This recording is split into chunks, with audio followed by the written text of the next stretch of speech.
Cerita Sangkuriang pada zaman dahulu di sebuah kerajaan di Tanah Parahyangan, hiduplah seorang wanita cantik bernama Dayang Sumbi. Ia tinggal di sebuah rumah sederhana di tengah hutan bersama anjing kesayangannya yang bernama Tumang. Tumang sebenarnya bukanlah anjing biasa, ia adalah titisan dewa yang dikutuk menjadi seekor anjing. Suatu hari saat Dayang Sumbi sedang menenun, alat tenunnya jatuh ke lantai.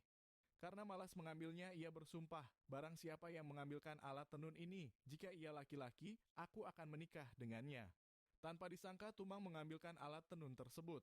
Dayang Sumbi pun terpaksa menepati janjinya dan menikah dengan Tumang. Dari pernikahan itu lahirlah seorang anak laki-laki yang tampan bernama Sangkuriang. Sangkuriang tumbuh menjadi anak yang cerdas dan tangkas.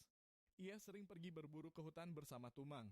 Suatu hari Sangkuriang diminta oleh ibunya untuk berburu rusa.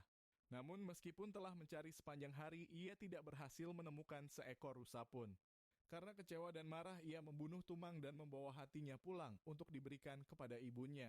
Dayang Sumbi yang mengetahui bahwa hati itu adalah milik Tumang sangat marah.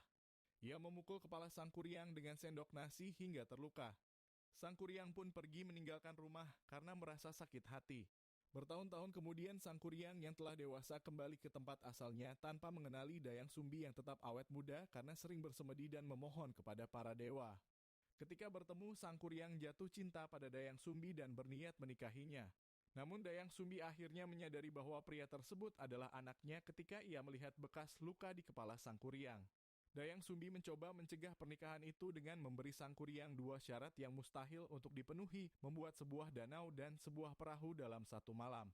Dengan bantuan makhluk gaib, Sang Kuryang hampir menyelesaikan syarat tersebut. Namun Dayang Sumbi berdoa kepada para dewa untuk menggagalkan usahanya. Ia membuat fajar tiba lebih cepat dengan menggelar kain putih di timur sehingga makhluk gaib yang membantu Sang Kuryang mengira hari sudah pagi dan pergi meninggalkannya. Sang Kuryang yang marah karena gagal menendang perahu yang dibuatnya hingga terbalik. Perahu itu kemudian menjadi sebuah gunung yang kini dikenal sebagai Gunung Tangkuban Perahu. Sementara itu Dayang Sumbi menghilang tanpa jejak. Cerita Sang Kuryang menjadi legenda yang terus hidup di tengah masyarakat Sunda hingga kini, mengajarkan pentingnya memegang janji dan dampak dari tindakan gegabah.